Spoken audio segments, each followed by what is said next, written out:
Este podcast é uma realização O Historiante.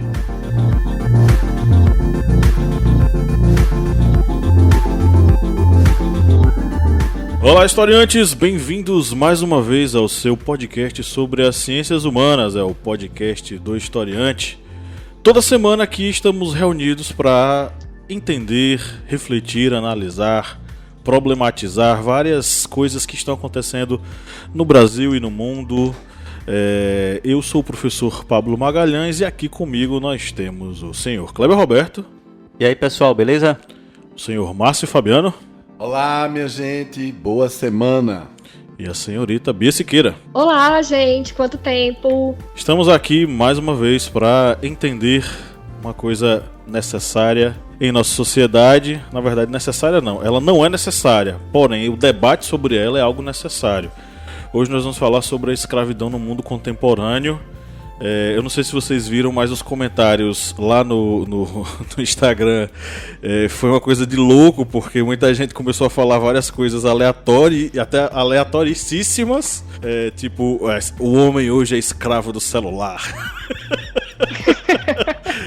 A nossa escravidão hoje são as redes sociais.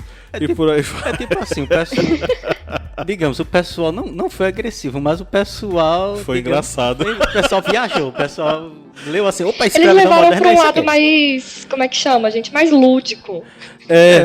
E também eu considero que muitos não entenderam do que se trata.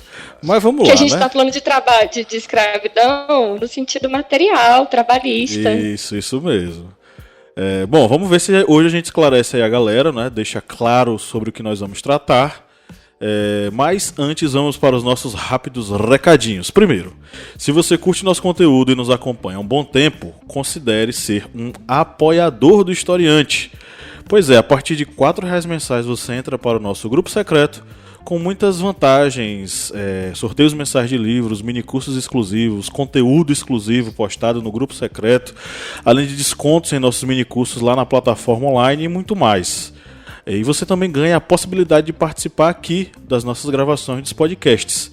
É coisa simples e rápida, acesse o apoia.se/historiante e faça o seu apoio.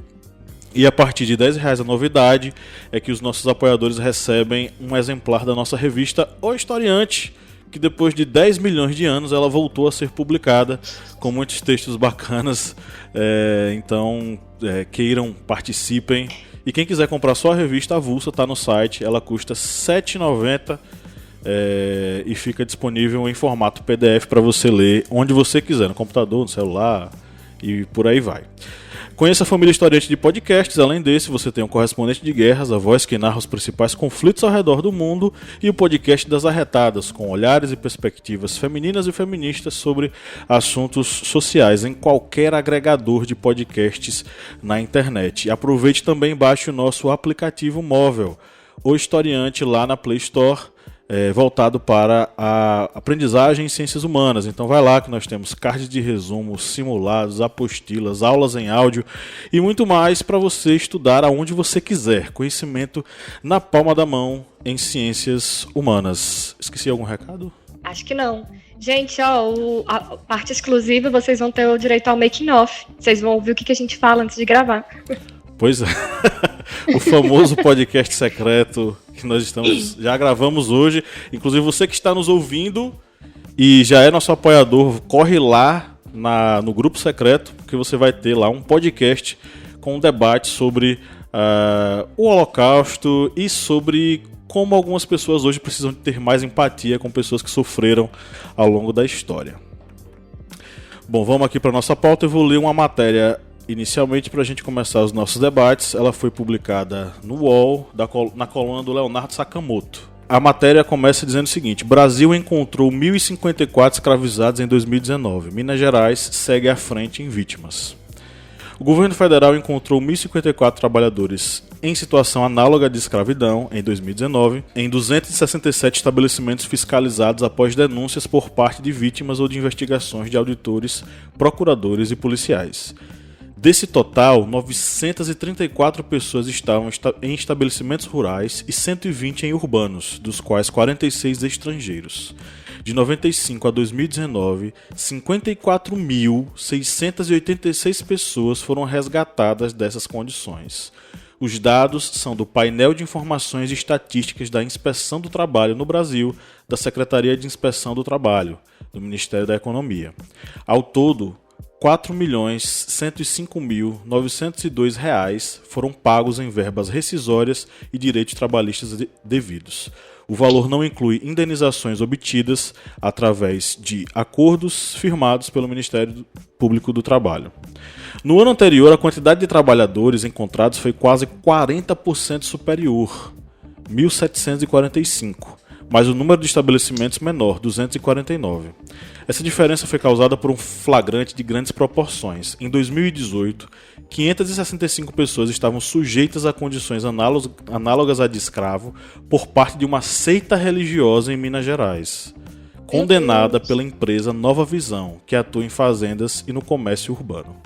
Minas foi a unidade da federação mais fiscalizada, 45 ações, e com o maior número de trabalhadores resgatados, 468 em 2019. Completam os 10 primeiros: São Paulo, Pará, Rio de Janeiro, Bahia, Maranhão, Rondônia, Sergipe, Rio Grande do Norte e Mato Grosso. Desde 2013, o estado se mantém à frente no número de trabalhadores escravizados encontrados. De acordo com Xavier Plassat, coordenador da Companhia Nacional de Erradicação do Trabalho Escravo na Comissão Pastoral da Terra, isso se deve exatamente porque é onde mais se fiscaliza, devido às ações das instituições públicas que atuam em Minas Gerais. O Brasil completa 25 anos do seu sistema de combate ao trabalho escravo no mês de maio desse ano, né? Desde 1995, os resgates são realizados por grupos especiais de fiscalização móvel, coordenados pela CIT em parceria com o Ministério Público do Trabalho, Polícia Federal, Polícia Rodoviária Federal, Ministério Público e Defensoria Pública da União. A Lei Áurea, em 13 de maio de 88, aboliu a escravidão, o que significou que o Estado brasileiro não mais reconhecia que alguém fosse dono de outra pessoa. Persistiram, contudo, situações que transformam pessoas em instrumentos descartáveis do trabalho, negando a elas sua liberdade e dignidade. Desde a década de 40, nosso Código Penal prevê em seu artigo 149 a punição a esse crime. De acordo com esse artigo, 4 elementos podem definir escravidão contemporânea: trabalho forçado, servidão por dívidas, condições degradantes ou jornada exaustiva.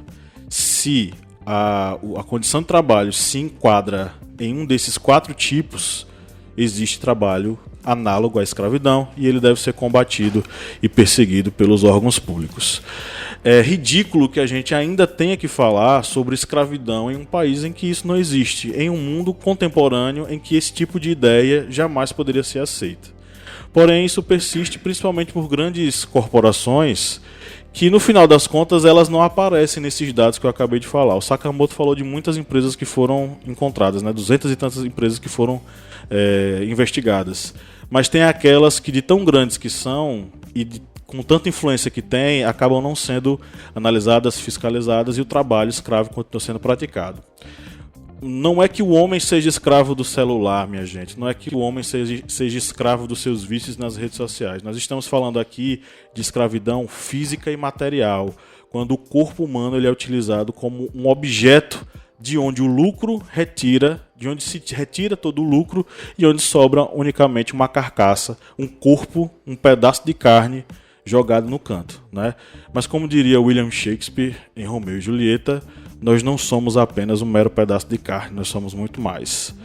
Com isso eu abro a palavra para a bancada trocar uma ideia sobre esse assunto.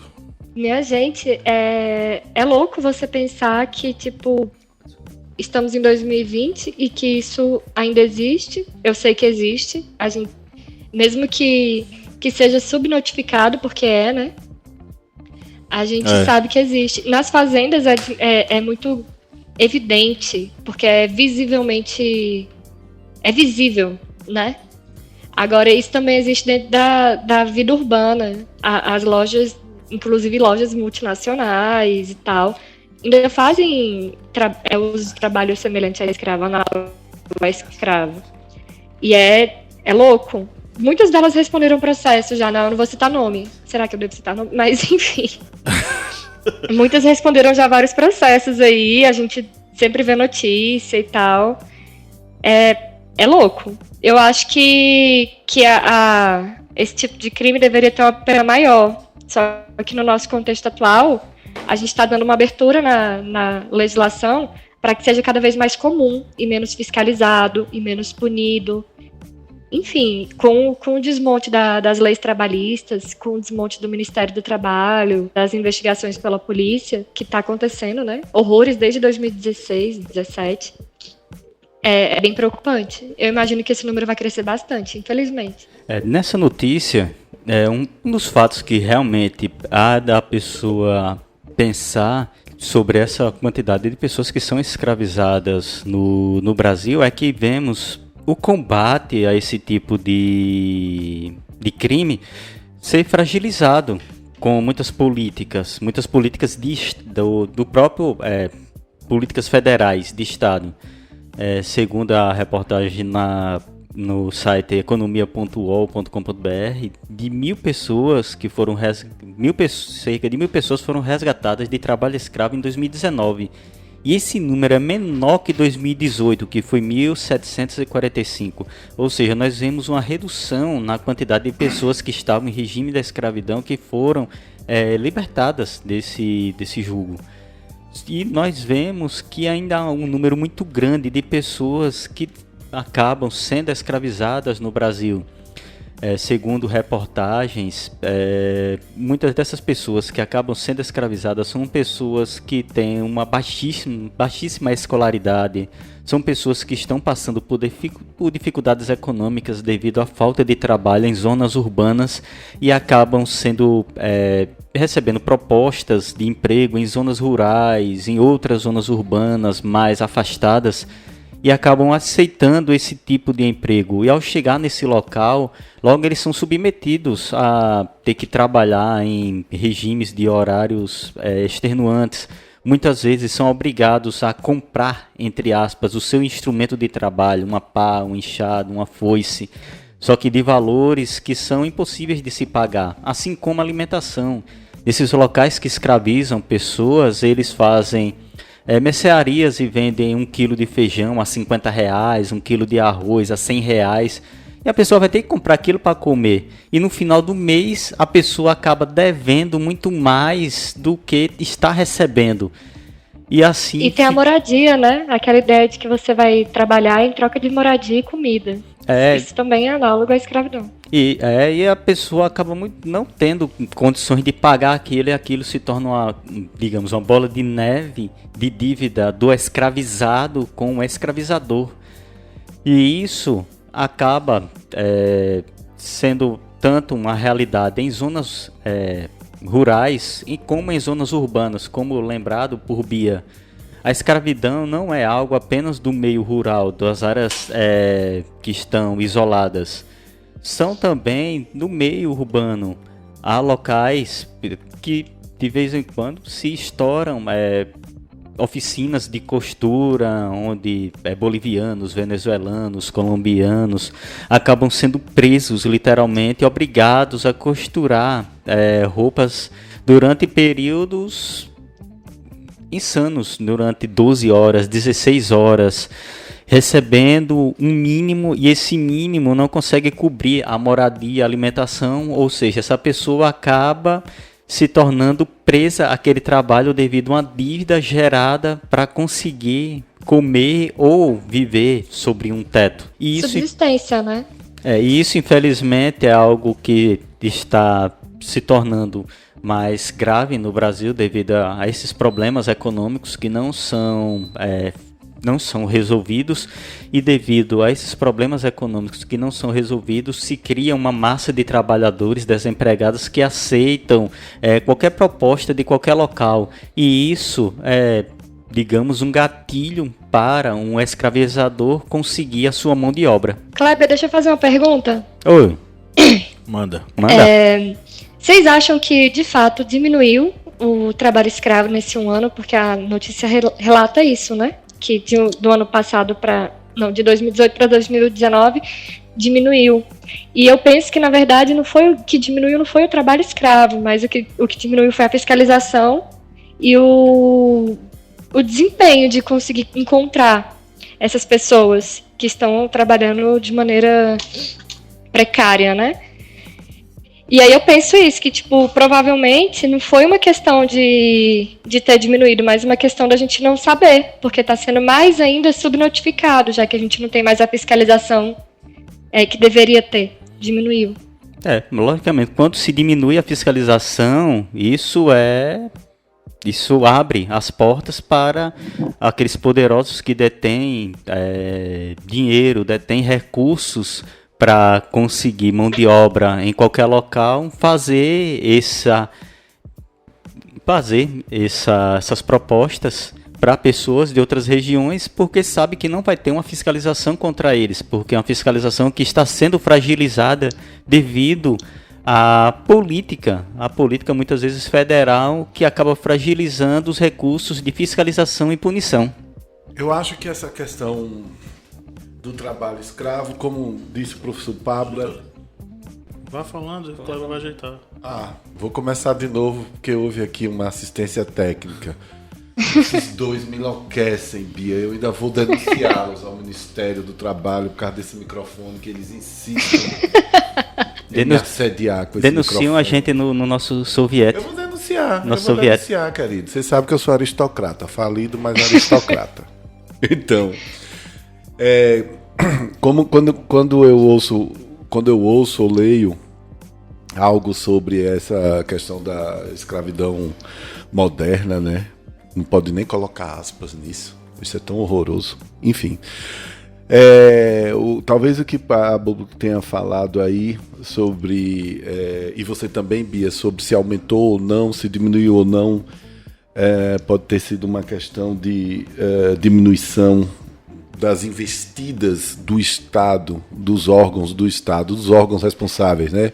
Ministério do Trabalho, Ministério Público, Polícia, nessa busca. Mas o que eu queria falar, toda vez que eu ouço falar em escravidão moderna, eu penso em nossos ambientes domésticos, né? Nós sempre fomos criados, pelo menos a classe média sempre achou que ter uma empregada era uma maneira de você se distinguir dos bem mais pobres que nós. E, claro, você não tinha um status de rico, de milionário, mas você tinha um empregado, uma empregada em casa. Empregados esses que até pouco tempo atrás ganhava-se o que era acordado entre os patrões e eles, né, e elas, né? Então, o empregado ganhava o que era possível. Vamos dizer que em tempos de hoje, se não houvesse a lei agora vigorando, se fazia acordo com 200, 300, 500 reais e, claro, se oferecia comida, se oferecia um quartinho e aquilo acabava-se com aquela coisa horrorosa que eu sempre, desde pequeno, acho que até por causa da família, graças a Deus, minha família sempre foi contra isso, aquela coisa horrorosa de dizer que o empregado era alguém da casa, né? Então nós temos no Brasil, falando do nosso país, essa cultura de que alguém está para nos servir, e para nos servir ela nos deve ser grata. Ela não deve ser paga de maneira justa e honesta, ela deve ser grata a nós, porque está a nos servir. Não é? Existe ainda... às vezes, eu me assusto, não posso mentir para os seguidores, às vezes eu me assusto, às vezes eu procuro me esconder durante um dia ou outro para não tentar ouvir essas coisas, porque é inadmissível nós ainda estarmos discutindo isso, quando tudo isso era para ser erradicado. Agora, saindo do Brasil, quando você vai para outros contextos, os outros contextos também são terríveis, porque... eu passei um tempo na Europa e todos aqueles que terminavam com ano, com o sufixo ano, eram para serem domésticos, né? Então aí vão colombianos, como você falou, venezuelanos, como cambojanos, todos aqueles que vinham ou da América Latina, ou da África, ou da Europa mais pobre. eram para servir ou na Alemanha, ou na França, ou na Inglaterra. E agora nós vemos o que está acontecendo nos Estados Unidos. Nós vemos lá os latinos que fogem da pobreza e da miséria se submetendo a qualquer coisa. Evidentemente, vocês viram que desde o começo eu só estou tratando do âmbito doméstico. Não quero nem ir para o âmbito, abre aspas, empresarial, fecha aspas, né? Que também, no caso do Brasil, que é onde eu busco me informar, também tem esse pensamento de que você oferece um emprego. Se eu estou falando daqui, da minha cidade, de 250 mil habitantes, dessas duas cidades, Juazeiro e Petrolina, que formam 500 mil, e eu sei que em São Paulo, na capital, é a mesma coisa, em outros lugares. A mentalidade empresarial eu te ofereço um emprego, tu está ganhando um salário mínimo, está com a carteira assinada, me agradeça, seja feliz. Não reclame. Não vá, quando você for demitido, não dê queixa no Ministério do Trabalho. Seja grato, agradeça a Deus que você foi abençoado por um emprego. Ora, realmente eu não tenho nem santidade, nem elevação espiritual para falar disso, mas é uma miséria moral que ainda está nos imperando. E essa miséria moral fica mais dolorida, agressiva e humilhante quando nós percebemos que essa miséria moral está acontecendo quando nós vivemos os tempos mais incríveis, que são esses nossos tempos atuais, que são os tempos que os benefícios que a tecnologia nos trouxe. Quer dizer, quando a gente pensava que o advento dessa vida tecnológica iria facilitar a nossa condição humana, esse advento está espalhando ideias de que essas misérias morais são válidas, não é? E são pertinentes. Então, eu creio que não tem outro jeito. A nossa solução para isso é continuarmos torrando a paciência dos políticos, é continuarmos unidos. Às vezes os chavões viram necessários, né? Ninguém solta a mão de ninguém. E eu acho que a gente começa dentro de casa, porque quanto é que você paga para a sua faxineira? Você paga a ela quando ela vem passar a tua roupa, você faz o acordo de pagar também o vale transporte. Como você está sendo justo, não é? Então, de que maneira você está sendo justo com essa pessoa que, volto a falar, abrindo aspas, te serve, não é? No dia a dia. Tem duas? Isso. Não, era isso mesmo. Eu só quero encerrar falando isso, Bia e colegas, né? É uma questão de miséria humana, miséria de quem acha que isso é válido, e a pior miséria que é a de quem sofre isso. Tem duas coisas que me passaram pela cabeça durante a fala de Márcio, que é o seguinte. A primeira é como a gente consegue traçar um perfil dessas pessoas que estão no papel de servidão. Porque, infelizmente, é uma situação de servidão, né? A gente consegue perceber, que, inclusive na notícia, são pessoas que vieram de outros países, que são refugiadas, e que se essas pessoas foram refugiadas é porque elas estavam vivendo em condições precárias, de dignidade, de condições de vida mesmo, né? Significa que são pessoas que vêm de sofrimento e vêm de outro lugar. E elas chegam aqui com pouquíssima opção de condição de vida e aí se submete a qualquer coisa, porque a outra opção é ela voltar para o lugar onde ela estava, onde ela corria risco de vida. Isso são refugiados de guerra. Então a gente começa a enxergar a pessoa como o diferente, o estranho. A gente diferencia o nós do eles. Então, se são eles podem servir, eles podem ter essa condição indigna Exatamente. De viver, uma condição precária e tal, que a gente vê que a grande maioria é venezuelano, sei lá, colombiano, enfim, pessoas que fugiram de guerra, fugiram de condições políticas adversas e chegam aqui e os demais olham e falam, tranquilo deixar essa pessoa em servidão, porque a outra opção é ela voltar para o lugar de onde ela veio e morrer. E é muito louco a gente pensar isso. Você pensar que só porque a pessoa não tem a mesma nacionalidade que você, ela tem menos direito, né? Ela é menos gente que você. E... Enfim, e também pensar que é fruto de racismo, porque se fosse uma pessoa branca, norte-americana, europeia, não seria da mesma forma, não seria vista da mesma forma. Então o perfil da pessoa que vive em situação de escravidão hoje não mudou muito. De anos, milhares de anos para trás, não mudou muito. Porque a história continua. A gente tem a ilusão de que a escravidão acabou, libertamos todas as pessoas. Mentira. As pessoas ainda, infelizmente, sofrem consequência do que isso aconteceu. Que a gente não simplesmente liberta e tudo começa a ficar rosa. Não, não é assim. As pessoas sofrem consequências, né? E a segunda questão é pensar, ele falou da tecnologia, né? E que a tecnologia a gente pensou que tudo seria muito melhor. Sim. Muito prático, muito moderno e etc. E eu enxergo de outra forma. Eu enxergo que a tecnologia trouxe uma nova forma de escravidão. E que não é a rede social, gente, calma. Subempregos muito precários, que são as pessoas que entregam lanche, né, daqueles aplicativos de comida.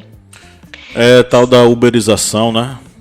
Isso, Uber Eats, iFood, Rappi, enfim. São pessoas que passam horas em cima de uma bicicleta, atravessando a cidade, correndo vários riscos, para ganhar muito mal e não ter nenhuma garantia, nenhum direito trabalhista. Não tem folga remunerada, não tem férias, não tem nenhuma CLT que lhe achando que assegure. Está melhor porque ele é o próprio chefe, o próprio patrão. É empreendedor. É empreendedor, né? E, na verdade, não funciona assim, né? Porque a pessoa Sim, não ganha isso distante tudo. disso.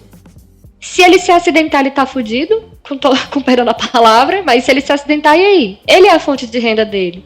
Ele não tem garantia de que vai receber um auxílio doença, auxílio acidente. E aí? É louco, isso é louco. Ele tá totalmente desamparado. Não foi um dia desse que o cara morreu? O cara que tava entregando, acredito eu que tenha sido o Uber Eats. Ele foi fazer entrega de bicicleta, que tem essa modalidade agora, né? Entrega de bicicletas.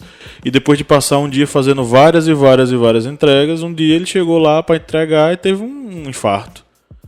E aí quando o pessoal que recebeu a comida entrou em contato, a Uber Eats se preocupou em pedir para eles cancelarem a entrega, para eles mandarem outro, e não se preocuparam com o cara. E aí foram pedir... E foda-se o cara que morreu, né? Tipo, o importante é levar o lanche. Justamente. Pediram ambulância, a ambulância não veio, e aí teve que esperar um amigo dele vir buscá-lo, o cara prestes a morrer, e acabou morrendo, se não me engano.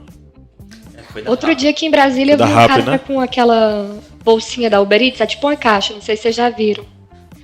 Já. Era Uber Eats ou era iFood. Enfim, com essa bolsinha térmica dentro do metrô. E aí quando ele desceu do metrô, eu vi ele mexendo no celular e ele pediu um Uber para entregar o lanche que ele estava vendendo. E eu fiquei pensando, meu Deus, que loucura! E aqui também tem aluguel de bike e de patinete, aqui em Brasília. E aí as pessoas alugam bicicleta para trabalhar, né? Como Uber Eats, enfim. E eu fiquei pensando, meu Deus, que loucura! É uma indústria que vai se alimentando. E é um ciclo. A pessoa fica dependente disso. Porque para ela trabalhar, ela tem que alugar uma bike. E aí as empresas vão lá e alugam a bike para ela. Então ela paga para trabalhar ainda. A mesma empresa que você... Ela te aluga seu instrumento de trabalho e ainda não te dá nenhuma garantia trabalhista. Se você engravidar, se você se acidentar, se você adoecer, você não tem direito nenhum. O único direito que você tem é você continuar sendo explorado e ganhando um valor irrisório. Passando a limpo. Ok, vamos agora para o nosso primeiro quadro. Kleber tá aqui a postos para fazer a gente não entender ou não saber se é verdade ou se é mentira. Vamos lá para o primeiro. Brasil tem 87 empregadores que praticam trabalho escravo, diz governo. 87 é pouco. É pouco. Eu também acho pouco. Essa É mentira, é feio, mentira. é mentira. Bia? Ela disse Fake. que achou pouco. Pouco. Notícia falsa, que eu estou dizendo, porque a notícia é verdadeira. Brasil tem 187 empregadores que praticam trabalho escravo e desgoverno. O dobro. Essa notícia Eu ainda está acharia que é mais. essa notícia está no site exame.abril.com.br, é de 2019, porque sempre dá relatórios de períodos anteriores. Essas empresas envolvem tanto empresas, pessoas jurídicas, como pessoas físicas e estão envolvidas principalmente em fazendas, construção civil, garimpo, mineração e oficinas de costura. Exatamente aquilo que nós debatemos, que vai desde o campo, aqueles locais isolados, até as zonas urbanas. A questão da escravidão não fica só restrita a um ambiente, a um local. A próxima, deixa eu abrir aqui. ONU. 30% das vítimas globais de tráfico humano são mulheres. 30%. Eu diria que é mais. Eu diria que é mais também. Eu não É fake. acho que é mais. Deve E eu ser. diria que também tem muita criança. Eu acho que a grande maioria. Rapaz, aí você falou uma coisa, Bia, que me deixou meio confuso. Será que não é verdade? Que a maioria seja crianças e em segundo Eu diria lugar que são estejam as jovens mulheres? meninas.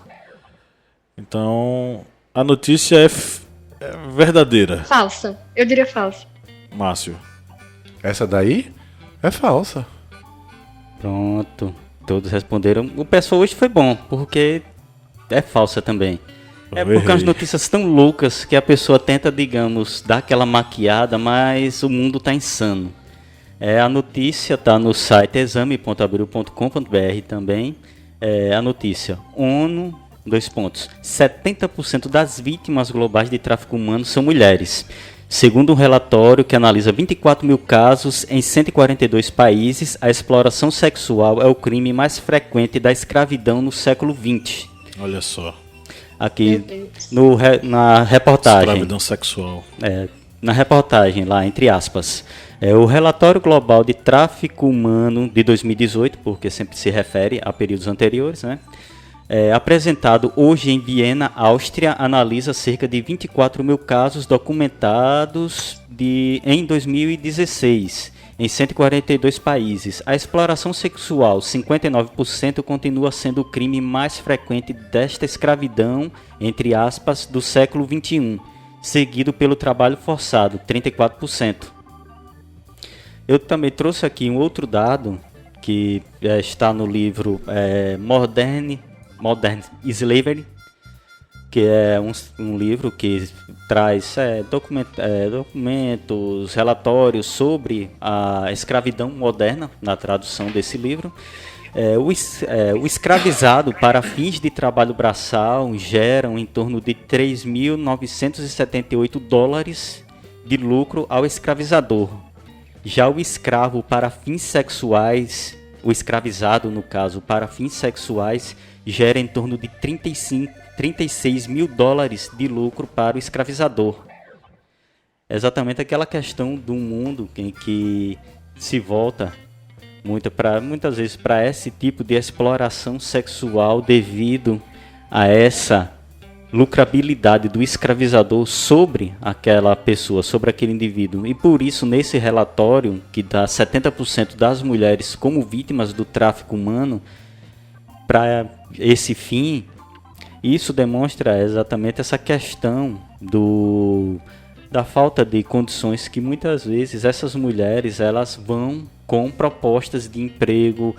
Você sempre vai ver documentários, reportagens, artigos que falam de mulheres que têm propostas de emprego, que são atraentes em outros locais e acabam se tornando escravas sexuais em regiões que elas nem imaginam que possa existir no mapa. Eu lembro quando eu me mudei pra aí, faz 5 anos, né, que eu me mudei pra Petrolina e agora eu voltei pra Brasília. Quando eu me mudei pra aí, tinha pouco tempo, eu li uma notícia que aí no interior da Bahia tinha casos de famílias que estavam vendendo as filhas adolescentes, crianças, para serem escravas sexuais. E eu fiquei pensando, meu Deus, que loucura. Imagina o nível de miséria humana. Você precisar vender sua filha e sabendo ao que ela vai passar, pelo que ela vai passar, sabe? Imagina você passar por uma situação dessa, sabe? Isso me fez lembrar que, principalmente ali na Primeira República no Brasil, nós, ao invés de exportadores, nós somos importadores de, no caso, mulheres traficadas para escravidão sexual no Brasil. As polacas, que eram como eram chamadas as mulheres que viviam nas casas de prostituição. Elas vinham para cá com a promessa de que vinham casar. Tinha até a questão do noivo, que o cara, quando ia para lá aliciá-las, ele levava foto, levava carta e tal, para mostrar que o cara existia. Aqui elas eram jogadas em casas de prostituição e, enfim, viravam escravas sexuais. Inclusive tem um filme brasileiro sobre esse assunto, cara, mas eu não vou lembrar o nome dele. Meu Deus, alguém me ajude. Mas é um filme muito bom, muito interessante, que mostra a realidade da Primeira República no Brasil e essa questão do tráfico sexual. Jovens polacas, eu não sei se é esse. A história de mulheres judias iludidas pela possibilidade de uma vida nova e traficadas do leste europeu para a prostituição no Rio de Janeiro no século XX. Vamos ver. É com a Carolina Castins, o nome da atriz. Eu vou dar uma olhada. Ah, é? Então tá.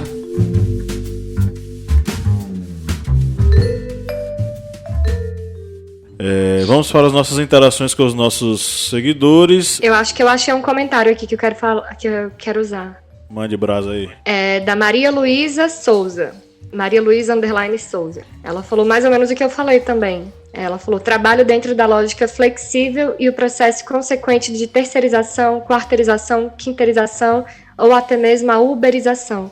Que é isso, né? O novo formato de trabalho, onde você só serve, mas não tem nenhuma garantia ou, enfim, direitos trabalhistas. Bem, temos um comentário aqui de Lena Minemosini, que ela sempre está comentando aqui nas imagens para o podcast. E sempre vem com comentários bem pertinentes, bem interessantes. Ela fez o comentário: a nova reforma trabalhista significa isso. E, infelizmente, a nova reforma trabalhista ela deu as brechas para que se ocorra esse tipo de situação. Como, por exemplo, na que indica que o trabalhador, quando ele faz um processo contra uma determinada empresa, um determinado empresário ou um determinado empregador, se esse trabalhador ele perder esse processo, ele tem que pagar todas as custas judiciais deste processo, ou seja, muitas vezes uma custa extremamente cara, que passa de 3, 4, 5 mil reais. E muito mais, dependendo das custas. E isso acaba evitando que trabalhadores que trabalharam em regimes que sejam análogos à escravidão, ou seja, que receberam pouco, nem receberam pouco, não receberam nada, que tiveram que foram mão de obra praticamente escravizada, evitem entrar na justiça, evitem processar esse escravizador, esse empregador que se utilizou dessa mão de obra, explorando a mesma, com medo de ser derrotado na justiça e não consiga pagar as custas judiciais.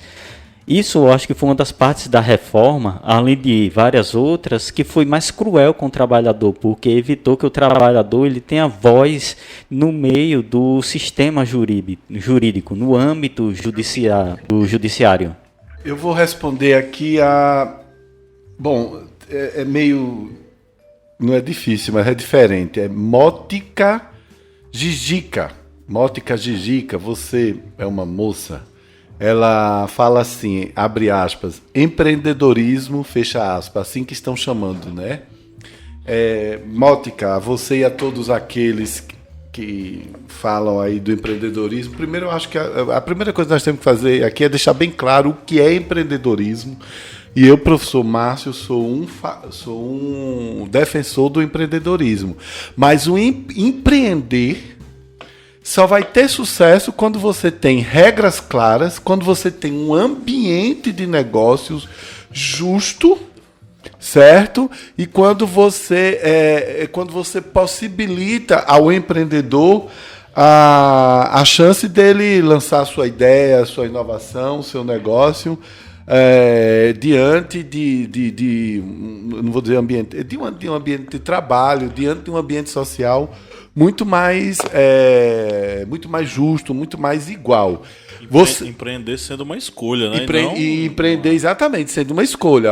Eu não quero mais ser funcionário de carteira assinada, vou ser motorista de Uber. Eu tenho um conhecido meu, morador aqui do meu bairro, que ele disse a mim que estava com muita dor de cabeça, ele tinha um pequeno negócio e resolveu ser motorista de Uber porque ele estava fazendo R$3.000 por mês e aquilo estava o deixando feliz porque ele trabalhava no horário dele, conseguia essa renda, era suficiente para a vida dele e tudo bem. Então, vamos deixar bem claro o que é uma coisa e o que é outra. Você trabalhar 10, 12 horas por dia numa bicicleta, tá? Ou no patinete, ou no que quer que seja, para entregar comida rápida, sofrendo risco, sem nenhuma garantia, sem nenhuma certeza de que você vai ter um seguro, um desemprego, um auxílio-doença, ou qualquer coisa que seja feita para cuidar de você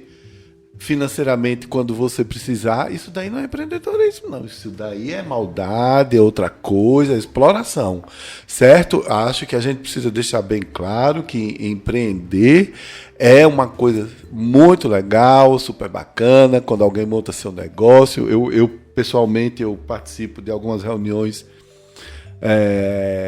do pessoal, das meninas do Ela Pode, onde são passadas informações sobre networking, sobre como lidar com dinheiro. Tudo isso é bacana, sim. Empreender quando a pessoa, não, eu vou porque eu tenho talento, eu vou fazer isso, eu cansei de ter um patrão. Isso são opções, certo? Que você tem. Não pode ser a única opção. E eu acho que a gente tem que aprender a diferença entre empreender e o que hoje em dia é dito que é empreender, né? Que é essa moda do coach e do empreendedorismo, como se você fazer Uber e ganhar dinheiro já está empreendendo, porque você quer ser empreendedor, basta você querer. Não, basta você querer não, você tem que ter um capital inicial, você tem que ter um planejamento de negócio. Tem que ter conhecimento das regras, Bia. Como é que você vai empreender se você não sabe o que é mercado, o que são os impostos no Brasil, quais são as regulamentações daquele negócio que você está empreendendo? Você precisa ter um conhecimento prévio também. Sim, sim. É isso, é entender que empreender é abrir um negócio de fato, é você começar a trabalhar por conta própria, tendo um lucro e tal. E isso não é o mesmo que ser autônomo. Quando você é Uber, você é autônomo, você não é empreendedor. Sabe? Você continua trabalhando para uma empresa, só que de maneira autônoma. Você vai porque quer, quando quer. Isso alimenta muito o discurso da meritocracia e a ideia de que, olha só como esse cara... Um dia desse eu vi aquele youtuber de direita que não tem conteúdo algum. É um cara chamado não sei o que, Rox, Diego Rox, sei lá. Ele compartilha... São tantos que eu confundo. Ele tem um curso mestre do capitalismo, Nando Moura. Não, ele tem um curso, só que é um curso de autoajuda, não sei o quê. Ele compartilhou um vídeo de um cara dizendo: olha só, eu tô aqui chorando, olha só quem eu encontrei. Aí tinha um cara numa bicicleta com um filho no colo, aquele estilo de colocar o filho no peito e amarrar, não sei como é que é o nome daquilo. Canguru. E isso. E o cara fazendo entrega de Uber, pô. De bicicleta, Uber Eats de bicicleta. E aí o cara, olha só, isso aqui é que é um brasileiro. Olha só, não importa o tamanho da sua dificuldade, o cara tá aqui trabalhando. Aí eu pensando, meu Deus do céu, essa criança deveria estar em casa ou numa creche, fazendo coisa de criança. Numa condição digna de uma criança, brincando, descansando. Justamente. E tá ele glamourizando a desgraça, porque isso é glamourizar a desgraça, né?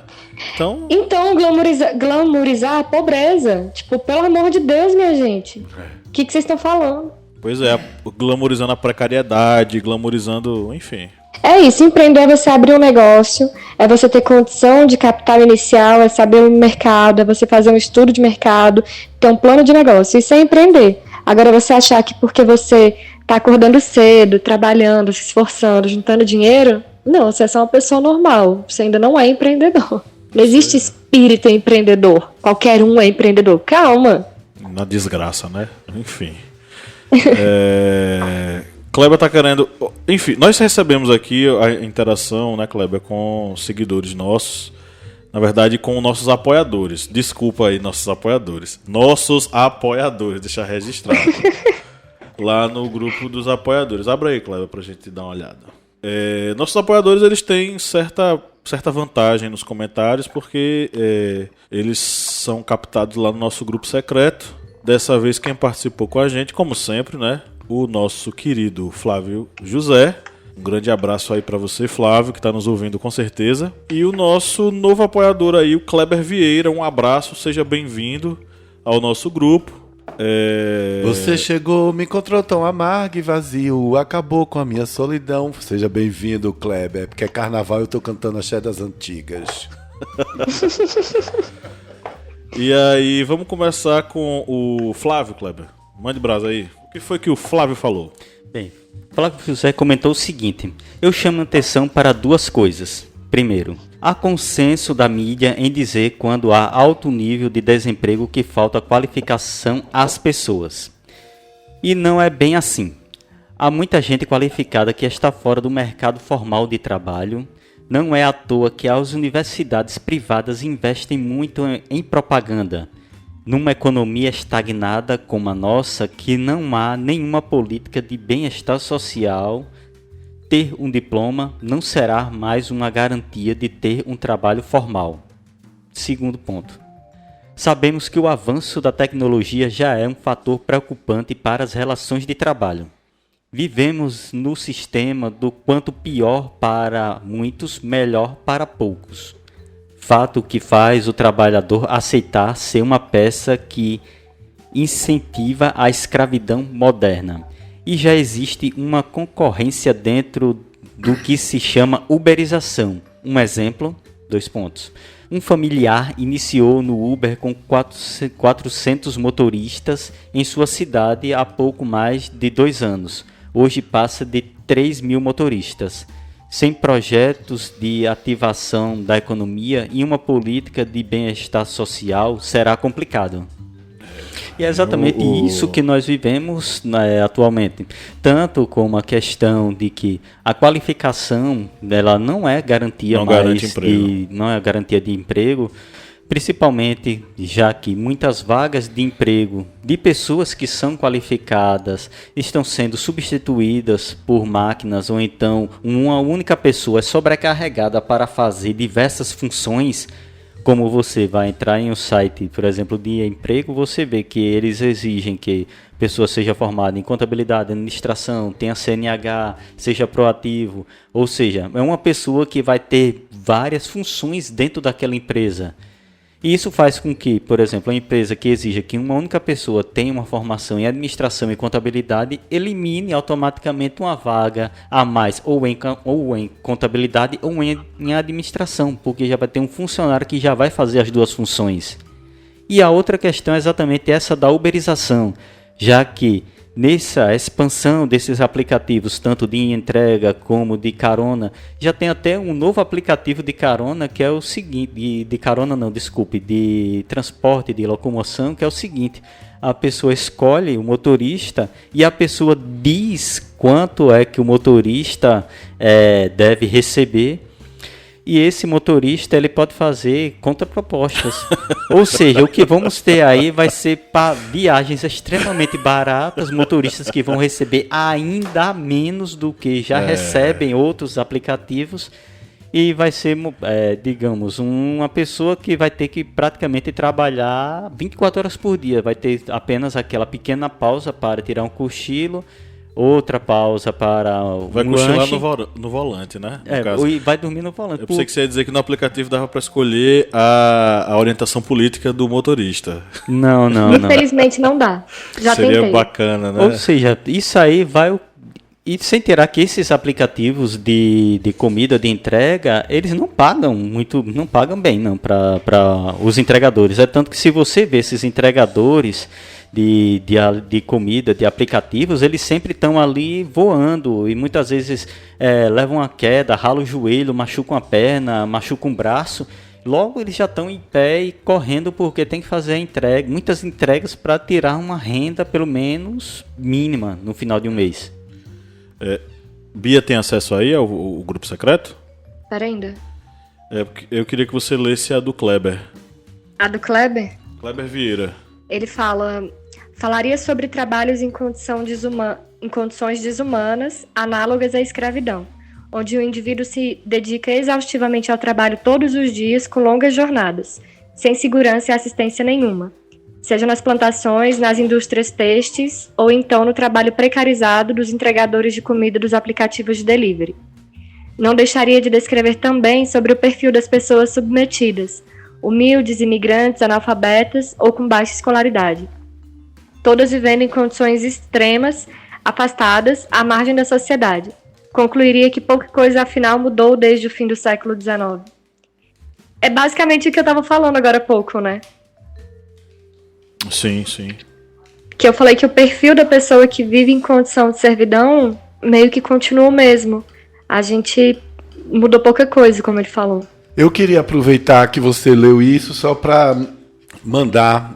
Quero aproveitar essa leitura que você fez aí, que eu quero mandar para os brasileiros que vieram algemados dos Estados Unidos, naquela situação degradante, humilhante, dizer a eles todo o meu apoio. A mim não me interessa qual foi o motivo que os levaram a sair do Brasil e aí até a fronteira do México com os Estados Unidos, sofrendo toda e qualquer, sabe-se lá o quê, de violência, de situação difícil no meio do deserto, que é quente durante o dia e é frio que só durante a noite, para tentar, naquele sonho ainda maluco de achar que a América é um paraíso para todos. A América não é, eu morei lá, posso falar disso tranquilamente, que é um paraíso para todos, para tentar o sonho de vencer nos Estados Unidos, ainda mais nesses tempos atuais com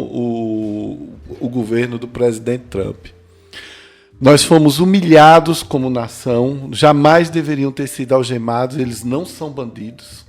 Uma pessoa que sai do seu país e busca uma vida melhor não é bandido, é uma pessoa que quer uma vida melhor. Isso daí faz parte da humanidade. Né? O governo brasileiro, frouxo, covarde, submisso, não fez queixa, não gritou, não se alterou em prol disso, e simplesmente o presidente Bolsonaro disse: é preciso que se respeite as leis americanas, é preciso que se respeite as leis americanas na América. Entre nós, entre as nações, é preciso que se respeitem os acordos, não é?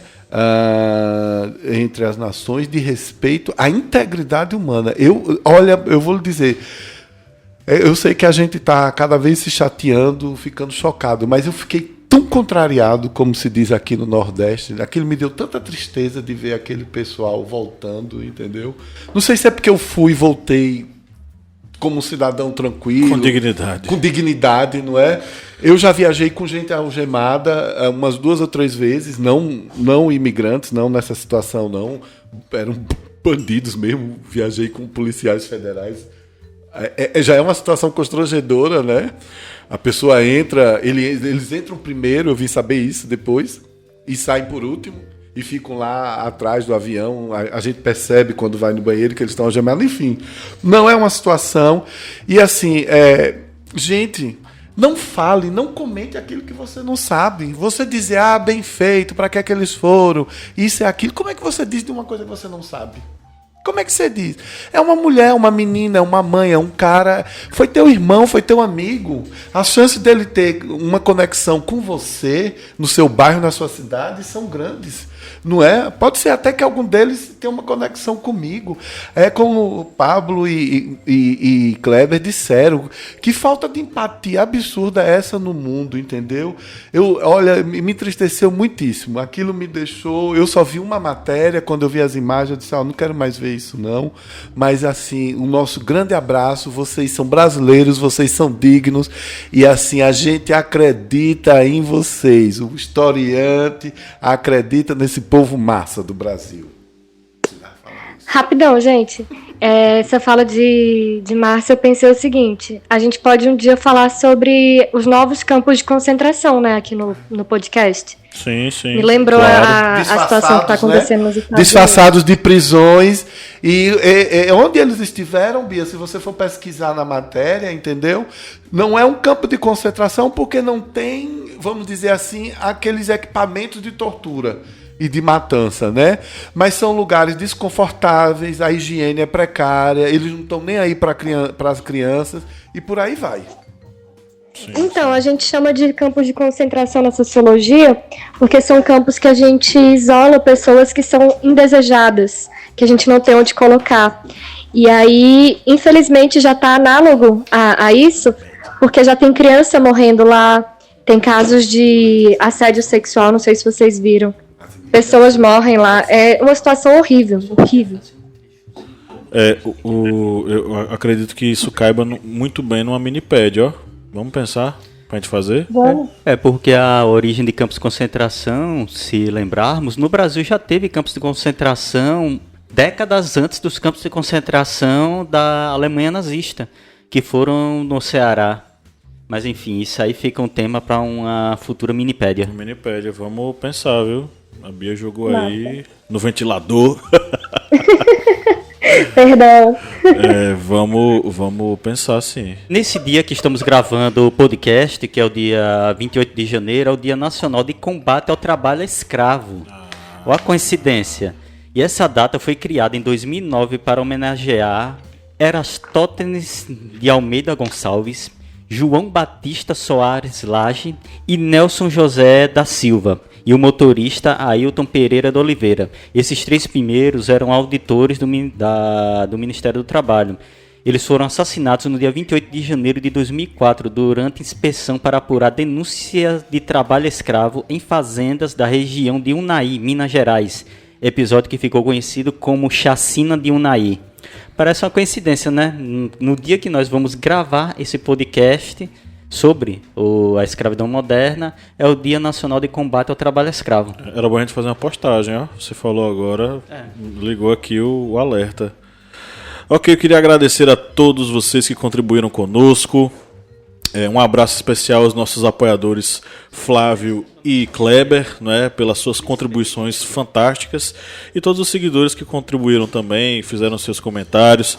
Alguns deram uma viajada básica aí, mas enfim, é assim que acontece e a gente está aqui para esclarecer as eventuais dúvidas. E você que está nos ouvindo, você criatura, ajeita o fone de ouvido agora. Eu estou falando com você.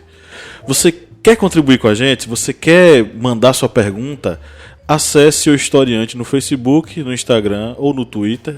Aí o Twitter eu deixo em conta das contas de Kleber, não sei se ele está vendo lá. Mas entre e deixe seu comentário para a gente ler e debater aqui no podcast, tá? Então vai lá e comente. Agora vamos para o Pinga Fogo. Pinga Fogo, do Márcio. Eu gostaria de perguntar a vocês se vocês pesquisam sobre as empresas, as marcas que vocês vão comprar, e se vocês compram de empresas que são denunciadas e provadas que utilizam trabalho escravo. Eu não compro. E, aliás, quero só acrescentar isso, tá? Já que agora me animou do Pinga Fogo, não só não compro... Agora ele pegou fogo, né? Não só não compro de empresa, eu me preocupo muito com isso. Toda vez que eu vou a shopping center, essas coisas, eu fico dando uma olhada no Google, dou uma googada.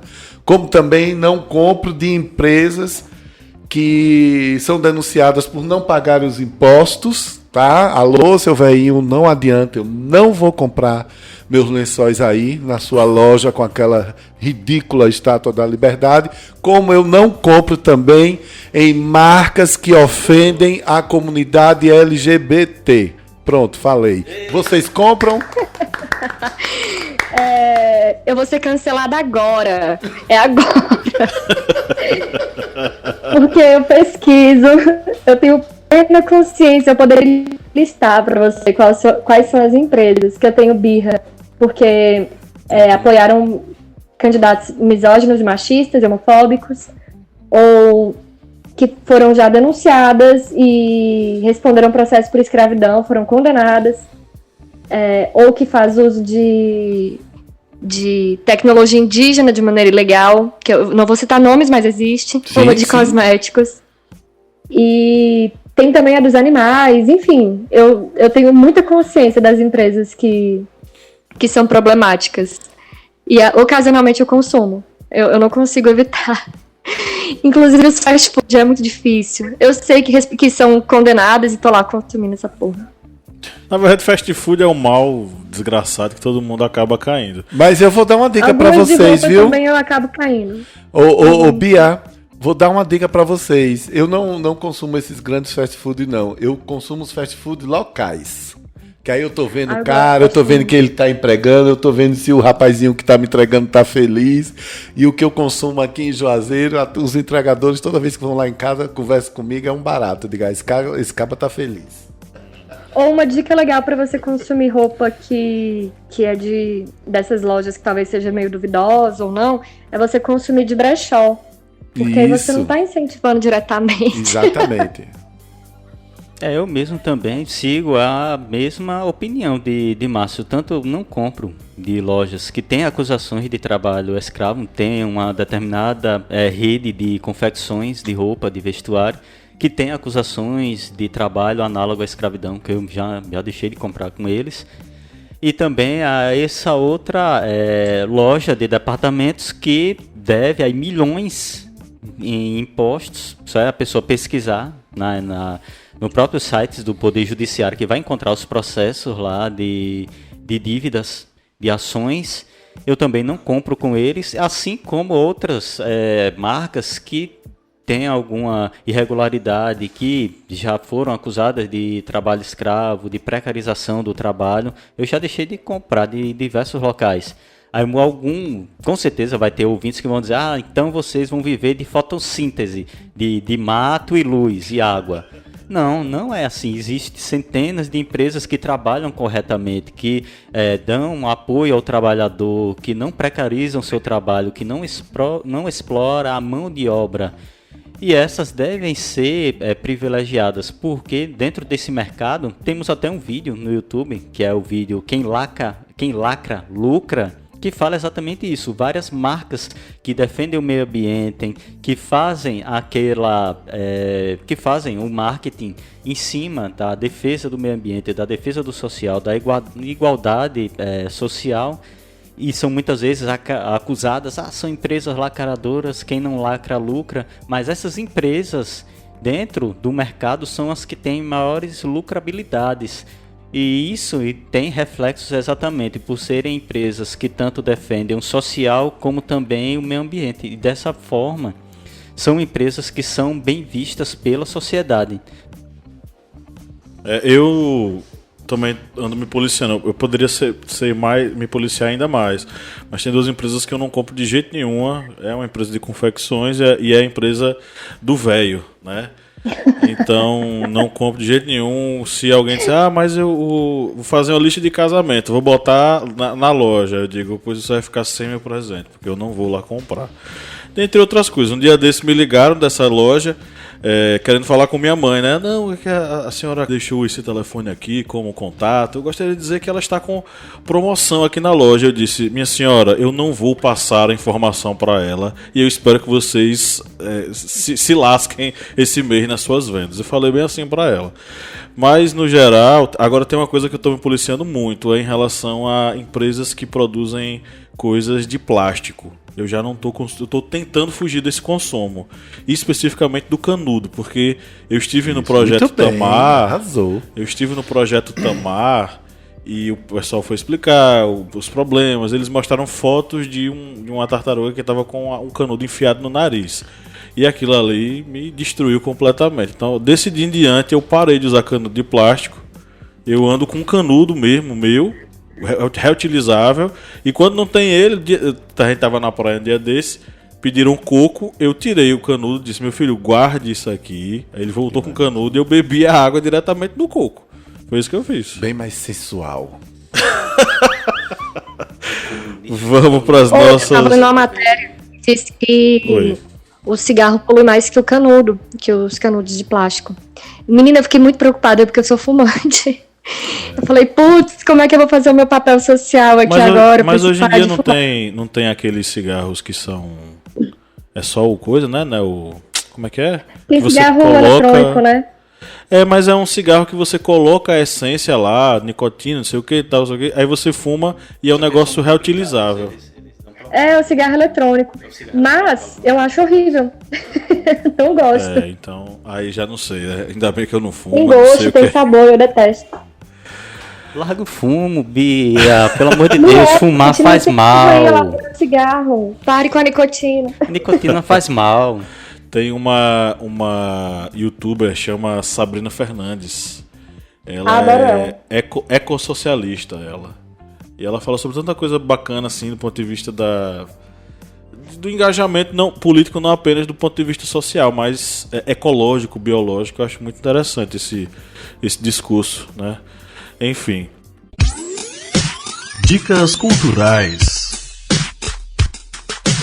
Bom, vamos para as nossas indicações, né? Eu vou só dar uma antecipada aqui na minha, porque eu queria falar sobre a indicação que foi feita pelo nosso seguidor. A gente já tinha feito isso com Flávio José, mas vamos tentar inaugurar aí a indicação do apoiador, porque o Kleber, ele fez uma indicação super interessante aqui. Ele colocou... me lembrei aqui de um documentário chamado Estou Me Guardando para Quando o Carnaval Chegar. Se passa em Toritama, onde as pessoas trabalham dia e noite produzindo jeans satisfeitos por se considerarem seus próprios chefes. E aí, Márcio vai comentar em cima. Kleber, querido, valeu porque você, além de tudo, é telepatia, né? Porque você tirou a indicação de mim, mas isso prova que nós todos aqui do Historiante estamos bem conectados com nossos seguidores. Kleber, esse documentário aí simplesmente foi o melhor documentário que eu vi o ano passado. Eu gosto muito de cinema, de vídeos e tudo mais. Eu simplesmente assisti sozinho em casa. Quando terminou, eu aplaudi, que eu saí, disse um palavrão, aquele palavrão que a gente diz quando vê uma coisa muito legal. Além de estar... O Marcelo Gomes, que é o pernambucano produtor desse documentário, ele trata de um assunto muito árido. A cidade de Toritama não tem beleza nenhuma, não tem graça nenhuma. A cidade vive para a fabricação de jeans. Mas, ao mesmo tempo, em 1 hora de narrativas, ele vai contando como as pessoas tentam buscar alegria, poesia e delicadeza no meio de uma situação. Então, que não é complicada, né?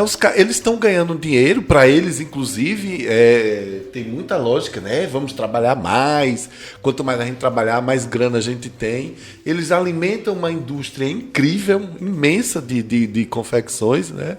Mas o mais doido, eu não vou dar spoiler, mas vocês têm que ver. Alô, colegas, seguidores, historiantes, vocês têm que ver esse documentário. Que o mais doido é o final. São os 10 minutos finais, que eu só vou dizer, a única coisa é que eles juntam a grana, mas quando chega no carnaval, é o tempo em que eles vão enfiar o pé na jaca. E é encantador, porque você fica apaixonado por aqueles personagens, né? É uma grande indicação, um grande documentário. Eu já disse isso aqui diversas vezes em outros podcasts e volto a dizer. Nos últimos 10 anos, o Brasil tem crescido muito em qualidade, em diversidade na produção de documentários. E não é à toa que nós estamos aí com Democracia em Vertigem, dia 9 de fevereiro, caminhando aí para o Oscar. Eu sei que o Oscar é o prêmio lá da Gringolândia, mas é muito importante que a Petra Costa esteja lá. Aliás, ela está lá com a Sônia Guadalajara. Eles estiveram hoje no almoço que é oferecido aos concorrentes do Oscar. Elas estavam lá todas bonitas, todas serelepes, e junto com Brad Pitt e Leonardo DiCaprio. Eu vi as fotos. Eu sei que muita gente está aí com indigestão, porque não é o pessoal lá que da suposta esquerda, né, que diz que é ficção, não é um documentário. O pessoal deve estar morrendo de inveja, e nós estamos na torcida. Valeu, Kleber, me animei. Fico falando de vídeo e fico assim animado. Pega o fogo. Gente, tem na Netflix. Como é? Tem na Netflix? Tem na Netflix, sim, querida. Inclusive, tem tem sim. Foi onde eu vi. Perdão. Massa, eu vou procurar. Pode ser sua indicação, Bia. Então, gente, eu tava abri o Netflix, inclusive, para procurar um filme que não remete à escravidão a pessoas negras, e eu falhei miseravelmente.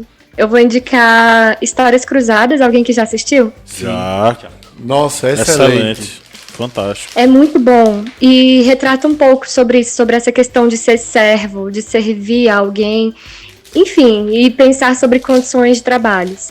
E outro que eu queria indicar é o 12 Anos de Escravidão, que também achei maravilhoso. Que é um soco no estômago e um chute na cara, né? Esse filme. Sim, é um filme pesado. Pesadíssimo.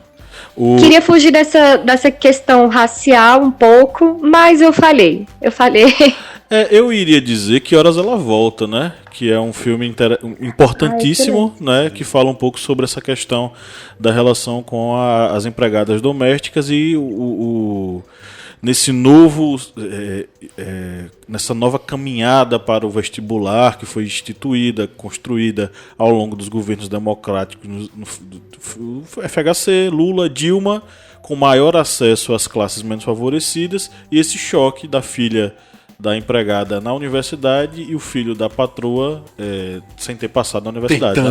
Tentando. E não conseguindo. Acho que poderia fazer esse contraponto na questão da negritude, né? Claro muito que... bom, e é brasileiro também, né? E obviamente, quando eu falo isso, não me entendam mal. A negritude continua sendo critério de dominação utilizado para que sejam dominados, e a grande maioria em nosso país de pessoas que estão dentro dessa lógica do trabalho escravo são pessoas negras, pessoas latinas, em especial os latinos oriundos dos principais países aqui fronteiriços com a gente, né? Bolívia, Peru, enfim. Bem, as minhas indicações vão ser 2 músicas. Uma delas é Zimbábue, de Bob Marley. E a outra música vai ser uma música de Ratos de Porão, Expresso da Escravidão. Vou cantar um trechinho aqui, logicamente sem a voz de João Gordo, porque eu não tenho aquele gutural todo, mas aqui vocês vão ver o que é a letra, como ela vai ser uma letra profunda, realmente. A soma de toda pobreza desmoraliza o social. Mão de obra farta, escravizada, direitos humanos é opcional. Quanto custa um homem no expresso da escravidão? Quanto custa um homem no expresso da escravidão no Brasil? Exatamente, parece aquilo que nós estamos sintetizando desde o início desse podcast. A mão de obra farta, que faz com que ela seja pouco valorizada e acabe aceitando qualquer vaga de emprego. Os direitos humanos que se tornam opcionais porque as pessoas acabam se sujeitando a empregos que não têm direitos, não têm garantias. E juntamente com tudo isso vem a pobreza, e essa pobreza numa sociedade que já está sofrendo com problemas econômicos acaba sendo o gatilho para que escravizadores consigam escravizados. Ok, eu só queria finalizar aqui dizendo o seguinte, que essa realidade da escravidão em nosso país reflete muito o processo histórico pelo qual nós passamos até hoje, e que eu espero que todas as classes subjugadas e dominadas nesse processo colonial, neoliberal, em torno do trabalho, entoem o grito de guerra dos indígenas tupi-guaranis quando os portugueses chegavam e tentavam tomar as suas terras. O grito de guerra era Co-Ivi Oguerê Coiará. Co-Ivi Oguerê Coiará, que significa essa terra tem dono. Eu espero que esse grito seja entoado por todas as classes oprimidas e menos favorecidas e que a gente consiga um mínimo de dignidade e que daqui a 10, 20 anos a gente não fale mais sobre essa questão de escravidão no mundo contemporâneo, porque isso vai ser abolido, mas isso é unicamente um desejo, enfim, utópico, né? Bom, eu queria agradecer a participação de todos vocês e você que está nos ouvindo até agora, seu guerreiro, guerreira. Parabéns por ter chegado aqui até o final, foi massa ter gravado aqui. E no 3 vamos dar um tchauzinho em coro, todo mundo junto, 2, 3. Tchau! Tchau, gente.